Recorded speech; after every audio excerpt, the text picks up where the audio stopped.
नमस्कार. पुणे 24 तासच्या पेजवर मला तुमच्या सगळ्यांशी संवाद साधण्यासाठी आमंत्रित केलं. याबद्दल सागर, आदिनाथ, प्रमोद या सगळ्यांचे मनपूर्वक आभार मानते. थोड्याच वेळात सागरने सांगितलं की कार्यक्रमाला सुरुवात करते.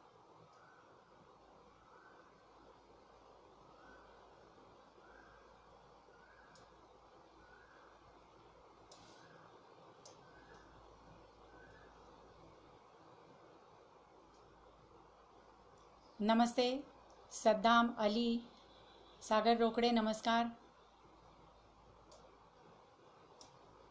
छान तुमचं फेसबुक पेज आहे. खूप छान छान लोकांना तुम्ही बोलवता आहात लाईव्ह याच्यासाठी. त्याच्यात मलाही संवाद साधायला बोलवलं, त्याचा खरंच आनंद झाला आहे. ठीक आहे, सागर म्हणतोय सुरू करा, तर सुरू करूया. आजचा माझा विषय आहे स्वतःची सोबत. आणि त्या विषयाला हात घालण्यापूर्वी किंवा त्या विषयाबद्दल तुमच्याशी हितगुज करण्यापूर्वी माझा एक अनुभव तुम्हाला सांगावासा वाटतो. बॅकअप.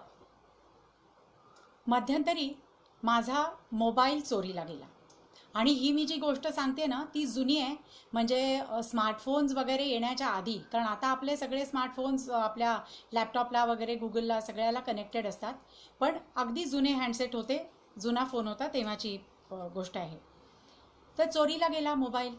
साहजिकच भरपूर चिडचिड झाली. सवयीचा हँडसेट गेला, आता पुन्हा नवीन फोनचा खर्च, माझ्या नकळत गेलाच कसा, ही अहमला लागलेली टोचणी, अशी भरपूर कारणं होतीच चिडचिड करायला. पण खरा त्रास वेगळाच होता हे जरा नंतर लक्षात आलं की त्यामध्ये लावलेले सगळे रिमाइंडर्स, सगळ्या अपॉइंटमेंट्स, सगळे कॉन्टॅक्ट्स, हे सगळं गेलं. भरपूर चिडचिड झाली की अरेच्या, हे जरा सगळीकडे दुसरीकडे सगळं दुसरीकडे कुठेतरी लिहून ठेवलं असतं तर किती त्रास वाचला असता. पण मात्र रागाची, वैतागाची वाफ निघून गेल्यानंतर माझा मलाच एक साक्षात्कार झाला की ह्या सगळ्याचा बॅकअप का ठेवला नाही. त्याचं कारण अगदी सहज सापडलं. मला सांगा, बॅकअपचा विचार आपण कधी करतो? एखादी गोष्ट आपल्याजवळ नसणार आहे अशी जेव्हा आपल्याला जाणीव असते तेव्हाच आपण बॅकअपचा विचार करतो. म्हणजे म्हातारपणी उत्पन्नाचं साधन नसेल म्हणून आत्ताच गुंतवणूक करणं, किंवा परीक्षेच्या वेळेला एखाद्या पेनची शाई संपली तर दुसरं पेन जवळ असावं म्हणून ते ठेवणं, वीज जाते म्हणून जनरेटरचा बॅकअप ठेवणं, हे सगळं तर आपण करतच असतो. पण माझा मोबाईल कधीतरी हरवेल म्हणून त्यातल्या सगळ्या तपशिलाची नोंद मी दुसरीकडे करून ठेवावी, हे मात्र मला कधी सुचलं नव्हतं. थोडक्यात म्हणजे माझ्या त्या मोबाईलचं कायमचं अस्तित्व मी गृहीत धरलं होतं. असंच आपण कितीतरी गोष्टी गृहीत धरतो, नाही का? सगळ्या वस्तू, सगळ्या परिस्थिती, आपल्या आजूबाजूची माणसं, हे सगळं असंच राहणार आहे असं आपण गृहीत धरतो. मग त्यावरचं आपलं अवलंबित्व वाढवत राहतो. त्याच्यामध्ये इतकं गुंतत जातो की मग जेव्हा ती वस्तू हरवते, परिस्थिती बदलते किंवा एखादं माणूस जातं, त्यावेळेला भयंकर बेचैनी येते. मग काय करायचं? तर ह्या सगळ्या घटनांनी त्रास होणार हे तर निश्चितच आहे, पण त्याची तीव्रता निश्चितच कमी होईल जर आपण आधीच बॅकअपची तयारी केली असेल तर. कोणत्याही वस्तूत, परिस्थितीत, माणसात प्रमाणाबाहेर न गुंतणं हीच या बॅकअपची बॅटरी आहे. पण ते साधायचं कसं? तर कालच्या कडूगोड आठवणी, उद्या काय होईल याचा धसका न घेता आत्ताचा वर्तमानातला क्षण साजरा करायचा. आणि सगळ्यात महत्त्वाचं म्हणजे स्वतःची सोबत करायला शिकायचं.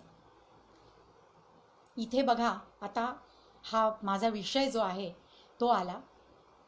आणि सुरुवातीलाच एक सांगून टाकते की सोबत आणि बरोबर या दोन गोष्टींमध्ये फरक आहे. माझे जे स्टुडंट्स आहेत इथे, सागर, प्रमोद, या सगळ्यांना हे पूर्णपणे माहिती आहे. बरोबर असणं म्हणजे नुसतं एकमेकांच्या बरोबर असणं. पण सोबत असणं म्हणजे काय, तर शारीरिक, मानसिक किंवा भावनिक आधार देणं एकमेकांना म्हणजे सोबत करणं. तर अशी स्वतःची सोबत करणं हे महत्त्वाचं असतं. कारण सध्या काय झालेलं आहे की आपण इतक्या आभासी जगामध्ये जगतो आहोत. प्रत्येक गोष्टीसाठी आपण दुसऱ्या गोष्टींवर अवलंबून राहतो आहोत. म्हणजे बघा ना की आत्ता ही जी परिस्थिती आलेली आहे करोनामुळे लॉकडाऊनची, ही परिस्थिती कधी येईल, आपल्याला आपल्या घरामध्येच बंदिस्त व्हावं लागेल, याची कधी 1-2-3 महिन्यापूर्वी कोणी कल्पना तरी केली होती का हो? काहीतरी असं कानावर येत होतं की चीनमध्ये असं काहीतरी झालेलं आहे, पण ते आपल्या उंबरठ्यापर्यंत येऊन पोचेल असं कधीच वाटलं नव्हतं. आणि म्हणून आपण सगळेजण अगदी मजेत होतो, आनंदात होतो. जे काही आपलं सगळं चाललं होतं ते सगळं चालू होतं. आणि अचानक बातम्या यायला लागल्या की इथे अगदी आपल्या जवळ पुण्यामध्ये पहिला रोगी सापडला, आणि मग जे काही झपाट्यांनी सगळं वाढत गेलं ते सगळंच अंगावर शहारा आणणारं होतं. आणि मग तो अपरिहार्य असा लॉकडाऊन. मग कितीही जरी सांगितलं की जीवनावश्यक वस्तू मिळणार आहेत, तुम्ही घरामध्येच थांबायचं आहे, तरीसुद्धा प्रचंड बेचैनी ही प्रत्येकालाच आलेली होती. आता काय करायचं? पण अशा ह्याच्यामध्येच जेव्हा आपला बॅकअप तयार असतो, जेव्हा आपण सकारात्मक विचार करतो, तेव्हा त्या परिस्थितीचा मित्रांनो त्रास होत नाही. कारण मी आत्ता बोलतीये कारण या लॉकडाऊनमुळे अनेकांच्या तोंडचा सुद्धा घास हिरावला गेला आहे. ज्यांना प्रत्यक्ष तो रोग झाला, ज्यांचा त्याच्यामध्ये बळी गेला, हे तर सगळं भयानकच आहे. आणि सकारात्मक विचार करायचा म्हणजे हे वास्तव आपण नाकारायचं नाही, की डिनायलमध्ये जाणं ज्याला म्हणतात, की नाही नाही हे असं काही नाहीच आहे, सगळं किती छान व्यवस्थित आहे. नाही, असा विचार मुळीच करायचा नाही.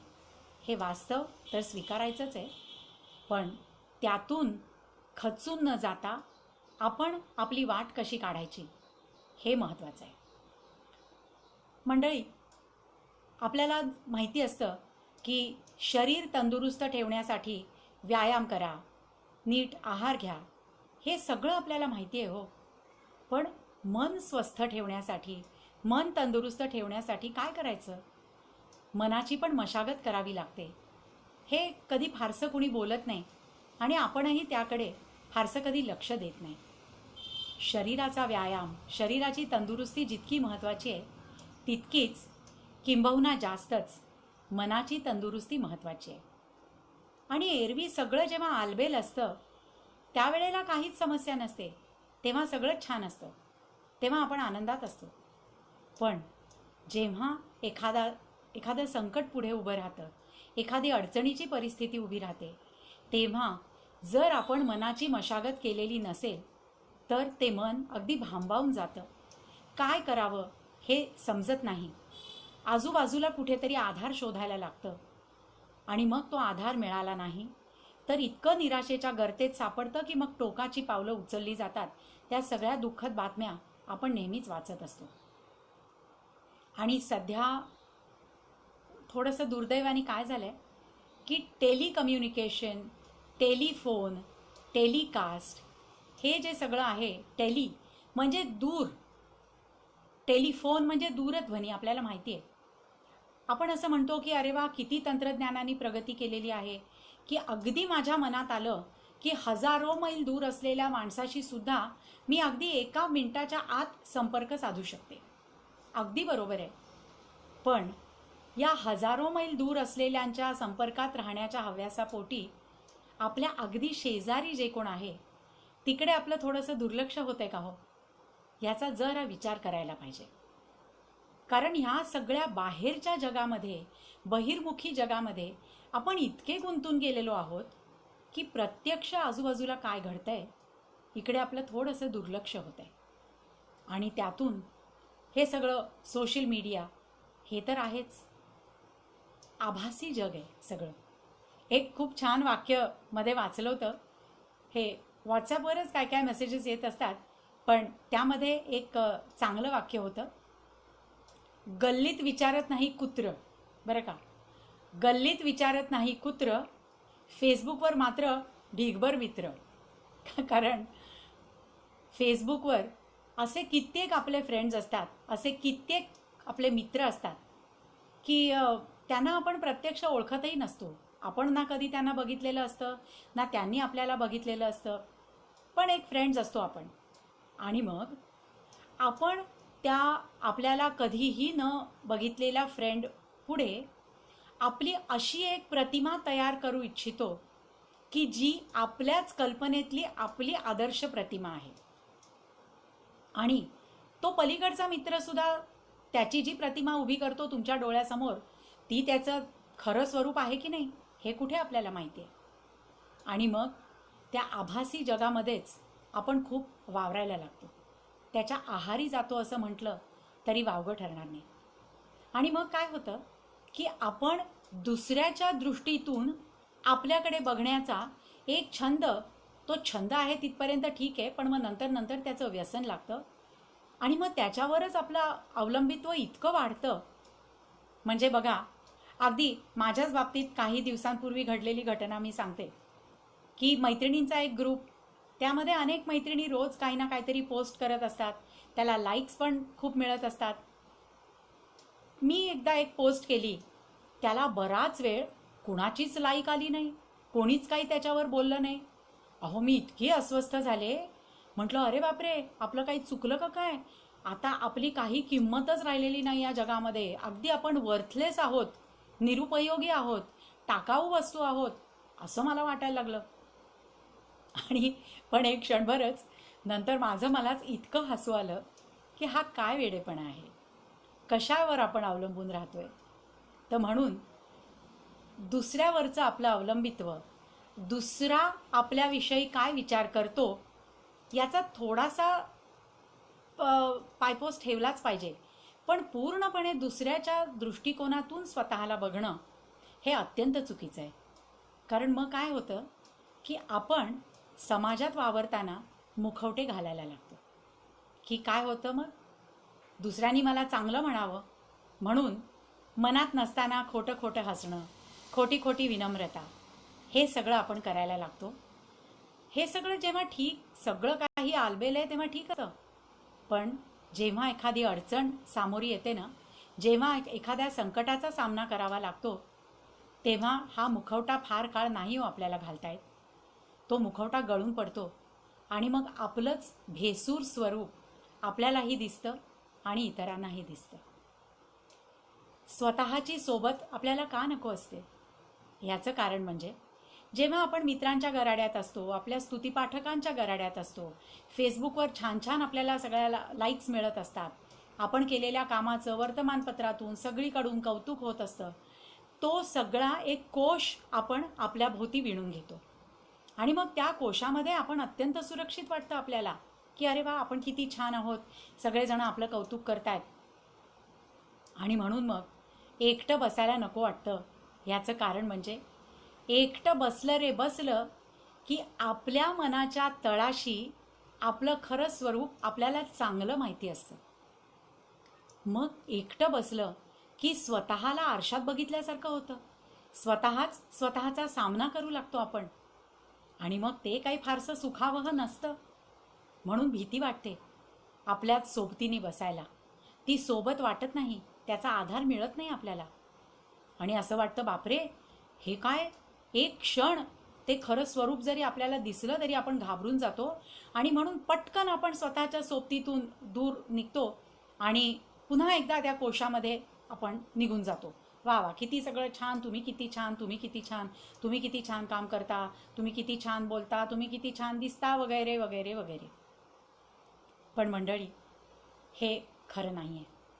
कारण हल्ली आपण काय म्हणतो की आपल्या मूलभूत गरजा, अन्न वस्त्र निवारा ह्या तर आहेतच, पण त्याबरोबर ह्या 3 गोष्टी नसल्या तर खूपच अडचणीचं आहे, किंबहुना आयुष्याचाच प्रश्न आहे.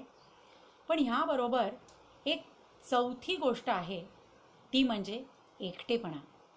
हा एकटेपणा ही आज या जगातला एक फार मोठा प्रश्न होऊन राहिलेला आहे.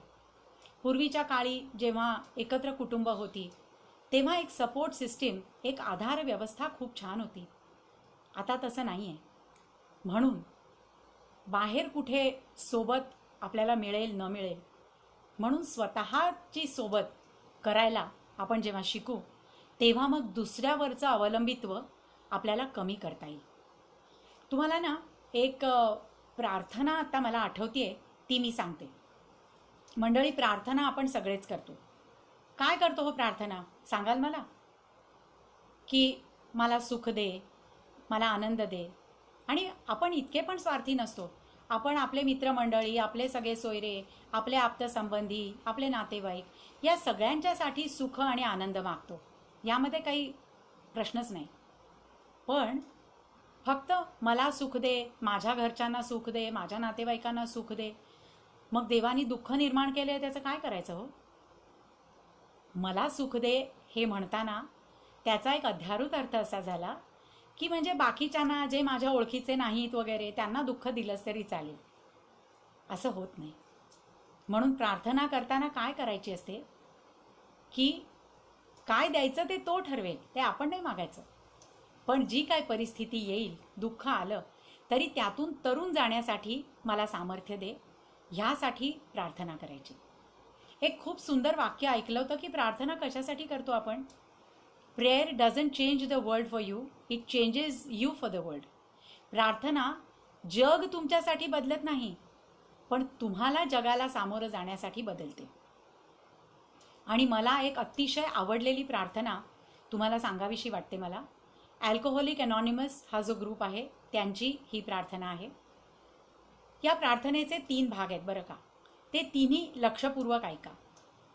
प्रार्थनेचा पहिला भाग आहे तो म्हणजे की देवा, किंवा तुम्ही ज्या शक्तीला मानता त्या शक्तीला, कुठली तरी एक शक्ती मानताच ना, भले तुम्ही नास्तिक असाल, देवावर विश्वास नाही, हरकत नाही, पण कुठली तरी एक शक्ती आहे ना की जी हे सगळं चालवते, हा गाडा ते नियंत्रित करते. त्या शक्तीला शरण जाऊन त्या शक्तीला हे मागायचं आहे की जी परिस्थिती मी बदलू शकत नाही, नीट ऐका, जी परिस्थिती मी बदलू शकत नाही ती स्वीकारण्याचं मला धैर्य दे. पहिला भाग लक्षात आला? पुन्हा एकदा सांगते. जी परिस्थिती मी बदलू शकत नाही ती स्वीकारण्याचं मला धैर्य दे. हा पहिला भाग. दुसरा भाग आहे, जी परिस्थिती मी बदलू शकते ती बदलण्याचं मला सामर्थ्य दे. पुन्हा दुसरा भाग आहे का, जी परिस्थिती मी बदलू शकते ती बदलण्याचं मला सामर्थ्य दे. आणि तिसरा भाग हा सगळ्यात महत्त्वाचा आहे की ह्या दोन्हीतला फरक ओळखण्याचं शहाणपण दे. कुठल्या दोन्हीतलं? तर मी काय बदलू शकत नाही आणि मी काय बदलू शकते, ह्यातला फरक ओळखण्याचं शहाणपण हे मागायचं आहे. होतं काय की जी परिस्थिती आपण बदलू शकत नाही त्या भिंतीवर आपण उगीचच डोकं आपटत बसतो. भिंतीला काहीच होत नाही, आपल्याच डोक्याला टेंगळं येतात. म्हणून हे स्वीकारलं पाहिजे की ही परिस्थिती मी बदलू शकत नाही. दुसरं जे आहे की जी मी बदलू शकते ती बदलण्याचं सामर्थ्य दे. तुम्हाला एक ह्याचं आधी एक मजेशीर उदाहरण देते बरं का. बरीच तरुण मुलं पण मला वाटतं हे बघतायत, म्हणून हे मुद्दा मला सांगावंसं वाटतं. एक मजेशीर उदाहरण याचं की काय बदलू शकत नाही आपण. त्याआधी दुसरा एक प्रश्न विचारते की आज भारतामध्ये सगळ्यात जास्त विकलं जाणारं सौंदर्य प्रसाधन कुठलं आहे? मला सांगू शकाल? खरं तुम्ही मला प्रश्न विचारायचे पण मीच तुम्हाला प्रश्न विचारते. Fair and lovely. Fair and lovely हे आज भारतात सगळ्यात जास्त विकलं जाणारं सौंदर्य प्रसाधन आहे. याचं कारण म्हणजे गोरे इंग्रज हे आपला देश सोडून निघून गेले. त्यांच्या गुलामगिरीतून मुक्तता झाली, पण गोरेपणाच्या गुलामगिरीतून मुक्तता झाली नाही. गोरी कातडी ह्याचं जे काही आकर्षण आहे त्यावरच हे फेअर अँड लवली चाललेलं आहे. काय जाहिराती असतात तो त्याच्या बघा की तुम्ही काळे आहात, तुम्ही सावळे आहात, तुम्हाला मुळीच यश मिळणार नाही. प्रत्येक शर्यतीत तुम्ही हराल, कुठल्याही स्पर्धेमध्ये तुमचा नंबर येणार नाही आणि मग फेअर अँड लवली लावलं, तुम्ही गोरे झालात रे झालात, की चला यश तुमच्या दारातच येऊन उभं आहे. असं असतं का हो कुठे? हे नंतर बघताना आपल्यालाही हसू येतं, नंतर विचार करताना. पण प्रत्यक्ष ते बघताना मात्र आपण त्याला फशी पडतो आणि मग आपला काळा रंग उजळण्यासाठी ताबडतोब दुकानाकडे धाव घेतो. तर हे जे प्रार्थनेचे 3 भाग मी सांगितले, त्यातला पहिला भाग आहे की जी परिस्थिती मी बदलू शकत नाही ती स्वीकारण्याचं धैर्य दे. आता माझा रंग काळा आहे, देवाने मला काळा किंवा सावळी करून पृथ्वीवर पाठवलेलं आहे, ही परिस्थिती मी नाही बदलू शकत. हे स्वीकारण्याचं धैर्य पाहिजे अंगी. ते एकदा स्वीकारा, मग कशाचीच भीती नाही. आता दुसरा भाग की जी मी बदलू शकते ते बदलण्याचं सामर्थ्य दे. आता तुमचा रंग कुठलाही असला, गोरा किंवा काळा, तरी सुद्धा खरं तेज असतं ते गोरेपणाचं किंवा काळेपणाचं नसतं, ते तुमच्या आरोग्याचं तेज, ते तुमच्या कांतीवर फाकतं. मग आपलं आरोग्य चांगलं ठेवणं हे तर आपल्या हातात आहे की नाही. म्हणून काय मी बदलू शकते, तर माझं आरोग्य चांगलं ठेवणं हे मी नक्कीच करू शकते. म्हणून ते करण्याचं सामर्थ्य त्याच्याकडे मागायचं आहे. आणि मग काय बदलू शकते आणि काय बदलू शकत नाही यातला शहाणपण, ह्यातला फरक ओळखणं हे खरं शहाणपण आहे. आता दुसरं एक खरं खुरं उदाहरण त्याचं. काय बदलू शकत नाही आपण, तर आपल्या आजूबाजूची परिस्थिती, आपल्या आजूबाजूची माणसं ही आपण बदलू शकत नाही. तुम्हाला हे माझं विधान कदाचित पटणार नाही. तुम्हाला असं वाटेल, का नाही परिस्थिती बदलू शकणार, मी परिस्थिती बदलू शकतो. नाही बदलू शकत. जोपर्यंत परिस्थिती ही एक तुमची वैयक्तिक गोष्ट नाही आहे, ती आजूबाजूची समाजाची परिस्थिती आहे. आणि जेव्हा समाजातल्या प्रत्येकाला वाटेल की ही परिस्थिती मी बदलली पाहिजे, तुम्ही तुमच्या दृष्टीने काम नक्की करत राहायचं आहे. हे काय बदलणारच नाही, मी एकट्याने करून काय होणार आहे, नाही चालणार. म्हणून जे काही चाललेलं आहे आता, हा करोना व्हायरस ही जी काय परिस्थिती आहे देशातली, ती मी बदलू शकणार नाही आहे. ते जे बदलण्याची पराकाष्ठा लोक करतायत ते करतायत. जे डॉक्टर्स आहेत, आता कालच एक मी असं ऐकलं की सिरम इन्स्टिट्यूट जे आपल्या पुण्यातलं आहे ते ऑक्सफर्डच्या मदतीने लस शोधत आहे वॅक्सिन ह्याच्यावर, करोनावर. आणि खूप छान त्यांची प्रगती चाललेली आहे. कदाचित जुलै ऑगस्टमध्ये ते वॅक्सिन बाहेर येईल, ती लस बाहेर येईल आणि करोनावर विजय मिळवू शकू आपण. पण हे माझ्या हातात नाही आहे ना. आता ही परिस्थिती आत्ता मी बदलू शकत नाही, कारण मी पात्र नाही आहे ते वॅक्सिन तयार करायला. पण मग मी काय करू शकते, आता माझ्या हातामध्ये काय आहे, तर घरात बसण्याचं जे सांगितलेलं आहे, जे नियम घालून दिलेले आहेत ते मी मोडणार नाही. घरात बसूनच कुठलेही नियम न मोडता जे खरोखर बाधित आहेत, ज्यांना मदतीची गरज आहे, त्यांना मी कशी मदत करू शकते हे जास्तीत जास्त बघणं, हे ह्याचं सामर्थ्य मी मागू शकते. तर म्हणून मंडळी, हे आपण ओळखलं पाहिजे की मी काय बदलू शकते आणि मी काय बदलू शकत नाही. आता मुद्दा आपला काय आहे, स्वतःची सोबत. मग जर का मी दुसऱ्याला बदलू शकत नाही, आपल्याला असं खूप वाटत असतं की नाही नाही, माझ्यामध्ये काहीच प्रॉब्लेम नाही आहे, मी तर अगदी आदर्श व्यक्ती आहे आणि आमच्या नातेसंबंधात जे काही विकल्प आहेत ते दुसऱ्यामुळे आहेत. तो माणूस सुधारला की आमचं नातं सुधारेल, असं नसतं. तुम्ही कितीही प्रयत्न केलात तरी सुद्धा त्या माणसाला मनातून जोपर्यंत वाटत नाही की मला बदललं पाहिजे, मला सुधारलं पाहिजे, तोपर्यंत काहीही होणार नाही. मग आता जेव्हा हे नक्की ठरलं ना की आता मलाच स्वतःला बदललं पाहिजे, तेवढ्यासाठी स्वतःची सोबत असते. अगदी शांत बसा, एक 5 मिनटं 10 मिनटं, काहीही नको. नेटफ्लिक्स नको, टी व्ही नको, फोन तर नकोच नको, काहीही नको. बाह्य चेतना, स्टिम्युलस ज्याला म्हणतात, हे काहीही नको. फक्त डोळे मिटून स्वतःच्या आतमध्ये डोकावा आणि आत्मपरीक्षण करा की मी खरा म्हणजे कसा आहे किंवा मी खरी म्हणजे कशी आहे. आणि जी उत्तरं येतील ना, ती विश्वास ठेवा फारशी सुखद नसणार आहेत. कारण बऱ्याच गोष्टी आपण मनाच्या तळाशी दाबून टाकलेल्या असतात. त्या उफाळून वर येतात आणि मग जरा भीती वाटायला लागते.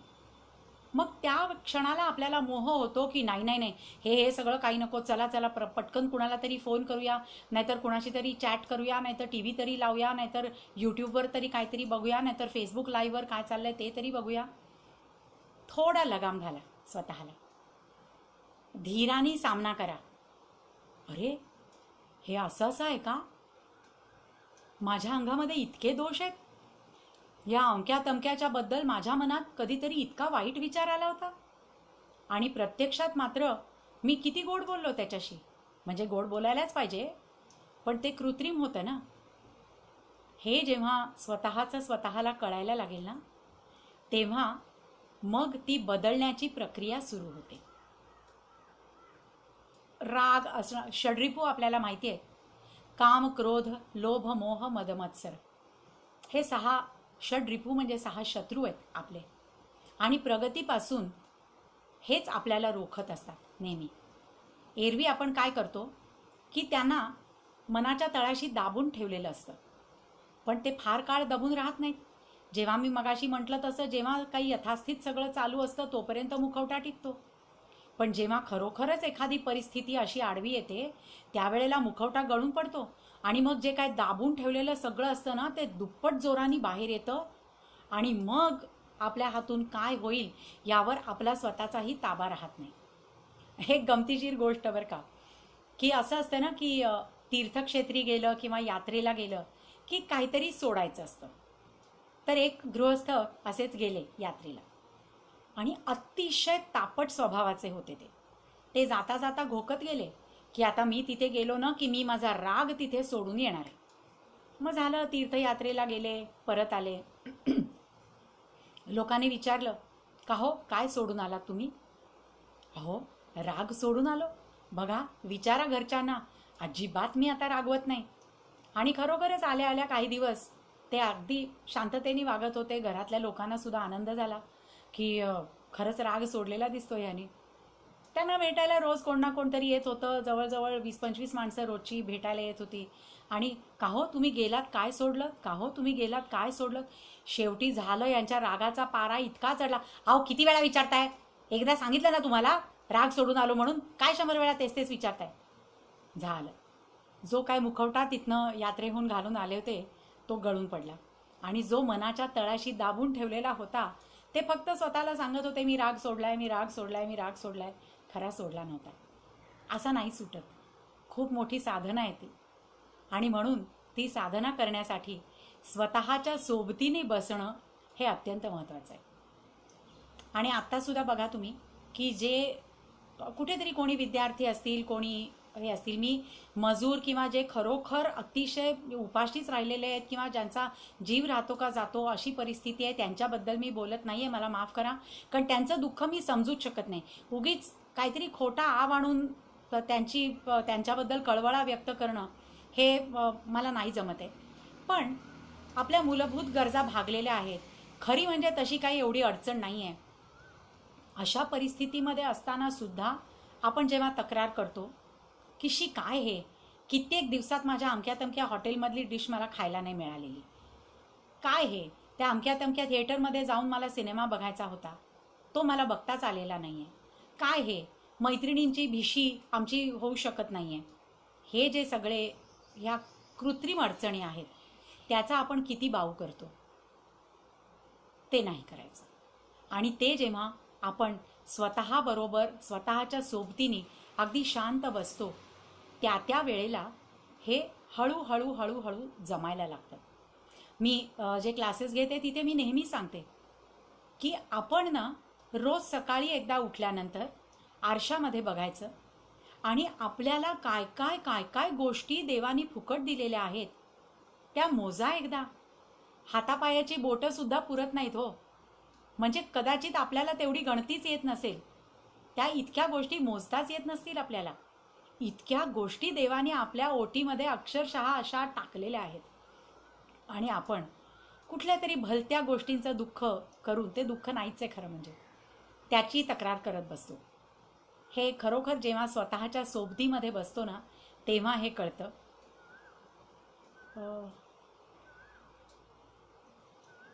हा काय प्रश्न आहे की मॅडम हे संजय किती दिवस राहील म्हणजे काय? मला कळलं नाही. जरा पुन्हा नीट विचारा प्रश्न. तर म्हणून जेव्हा आपला आपल्याशी सामना होतो त्यावेळेला या सगळ्या प्रश्नांची उत्तरं हळूहळू आपणच शोधायला लागतो. पण तत्पूर्वी आणखीन एक गोष्ट सांगते. मगाशी मी जे म्हटलं की आपण फार आभासी जगामध्ये रमतोय आणि खराखुरा संवाद हा आपला नाहीसा होत चाललेला आहे. जेव्हा एखादा प्रश्न पडतो, जेव्हा एखादी अडचण उभी राहते, त्यावेळेला जे कोणी घरातलं मोठं असेल, आई वडील असतील, एखादा अगदी जवळचा मित्र असेल, एखादी बहीण असेल, एखादा मामा असेल, कोण ना कोणतरी असतंच.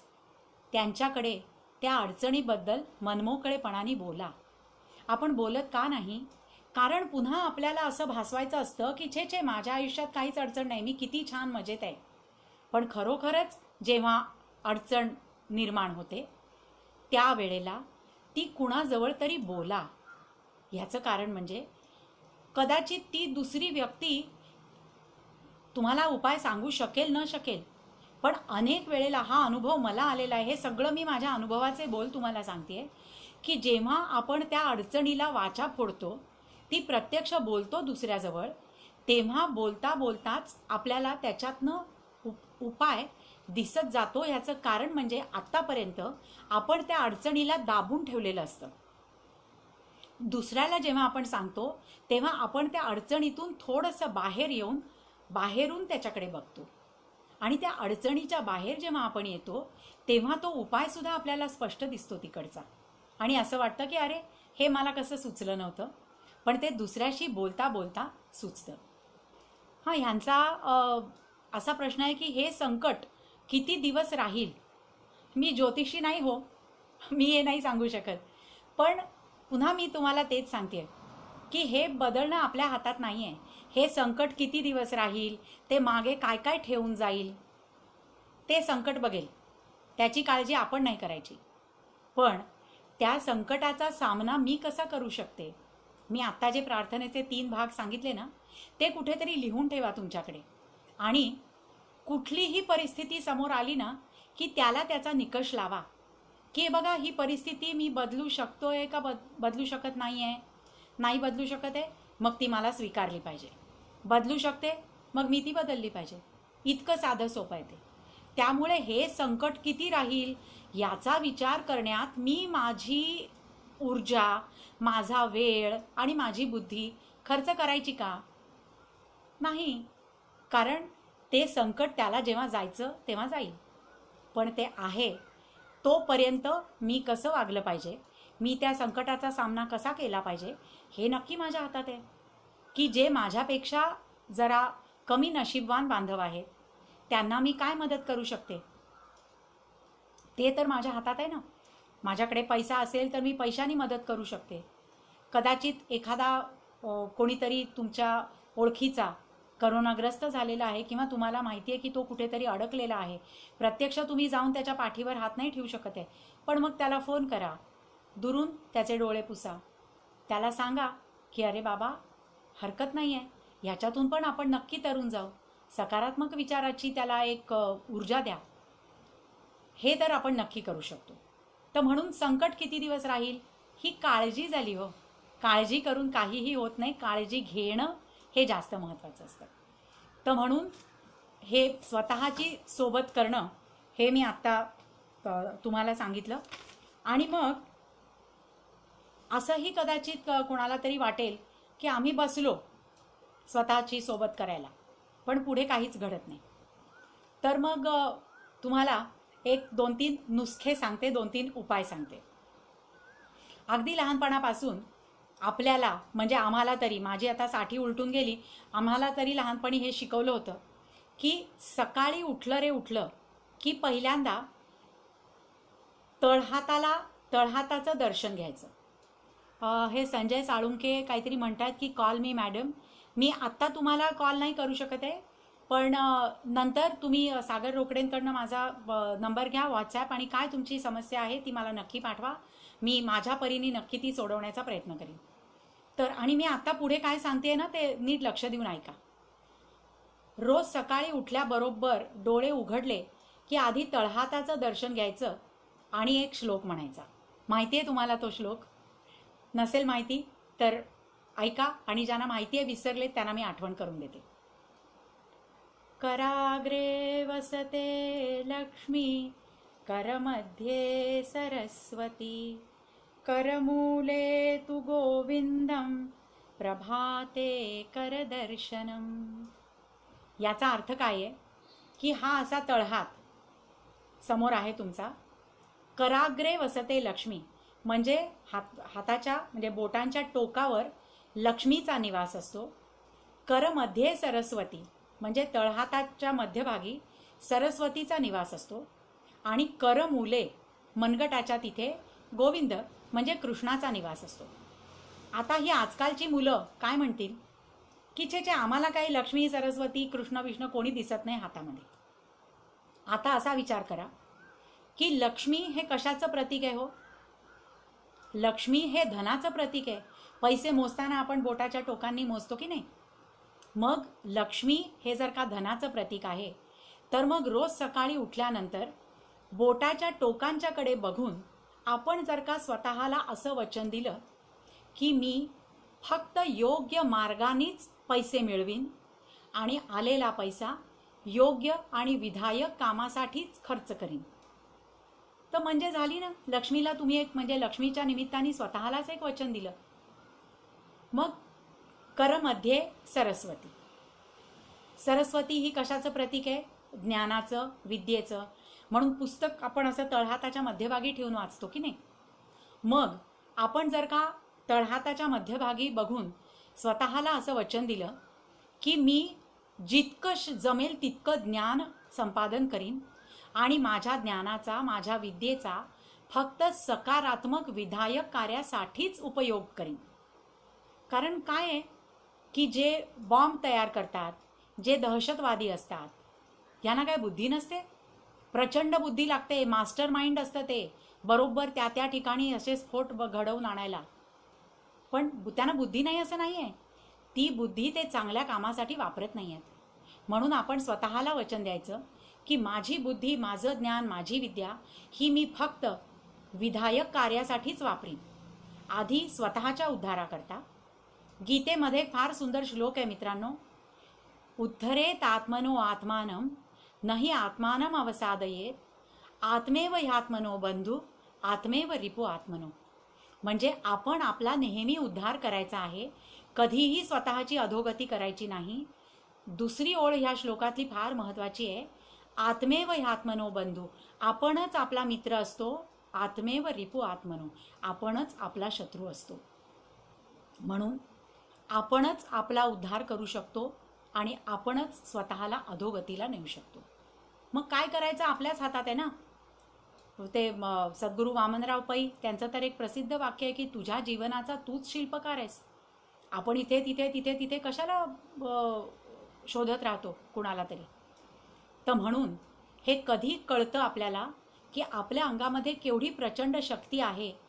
कारण गीतेमध्येच भगवंतानी पण म्हटलेलं आहे ना की ईश्वर सर्वभूतानां प्राणीनां हृदये अर्जुन तिष्ठती. प्रत्येकाच्या हृदयामध्ये तो बसलेला आहे जाऊन. आपण त्याच्यावर इतकी सगळी काम, क्रोध, सगळ्या इच्छा, आकांक्षांची गाठोडी लागतो की त्याची आपल्याला कधी ओळखच पटत नाही. तुम्हाला एक आणखीन एक गोष्ट सांगते हा. एक शिल्पकार होता. एक गावाच्या बाहेर एक छोटंसं गाव होतं. त्या गावाच्या बाहेर एक असा भला मोठा काळा कुळकुळीत दगड, एक दगडाची शिळा पडलेली होती. आणि कोणाचं त्याच्याकडे काही लक्ष जायचं नाही. लोक जाता येता बघायचे तो दगड आहे, लक्ष पण द्यायचं नाही कोणी तिकडे. एक दिवस एक शिल्पकार त्या गावात आला आणि त्यांनी त्या दगडातून एक अतिशय सुंदर मूर्ती घडवली. आता जादू झाली.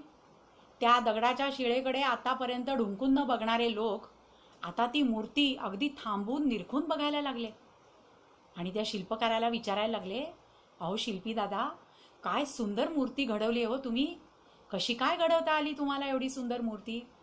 तर तो शिल्पकार म्हणाला, गावकऱ्यांनो, मी काहीच केलं नाही, मूर्ती दगडातच होती, मी फक्त नको असलेला दगड काढून टाकला. शिल्पकार काय म्हणाला, मी नको असलेला दगड काढून टाकला, दगडातली मूर्ती आपोआप प्रगट झाली. ईश्वराची मूर्ती नाही, ईश्वर अंशरूपाने आपल्या हृदयामध्ये आहेच. त्याच्यावर आपण जेव्हा बाळ जन्माला येतं तेव्हा ते ईश्वररूपीच असतं. काहीही त्याच्या मनामध्ये इतर वासना, आशा, आकांक्षा काहीही नसतं, ईश्वराचंच रूप असतं. आणि मग नंतर जसं मोठं होत जातं तसं मी, माझं, अहंकार, कितीतरी गोष्ट, हा वाईट, तो चांगला, हे वाईट, ते इतक्या गोष्टींचे थर आपण त्याच्यावर चढवत जातो की आतमधला जो तो शुद्ध अंश आहे तो कुठच्या कुठे लोपून जातो. मग आता काय करायचंय? फक्त हे सगळं जे आहे करायचं काहीच नाही आहे, फक्त ते काढून टाकायचं आहे. आपण दिवाळी आली की घरातलं सगळी साफसफाई करतो की नाही, जळमटं काढतो, जे नको असलेलं सामान असेल ते सगळं फेकून देतो.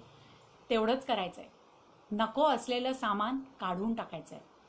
पण जोपर्यंत बाहेरून आपण नको असलेलं सामान आतमध्ये भरतो आहोत, असंख्य शेकडो लाखो व्हॉट्सॲपचे फॉरवर्ड्स, त्याच्यावर आलेले व्हिडिओज, त्याच्यावर नको असलेली आलेली माहिती, आज काय नेटफ्लिक्स बघितलं, आज काय प्राईम व्हिडिओ बघितलं, आज काय हे बघितलं, आज काय ते बघितलं, असंख्य नको असलेल्या गोष्टी आपण आत घेतोय. थोडा वेळ मनोरंजन म्हणून जरूर बघा, अगदी बघायलाच हवं, पण हा नाही त्याच्यात.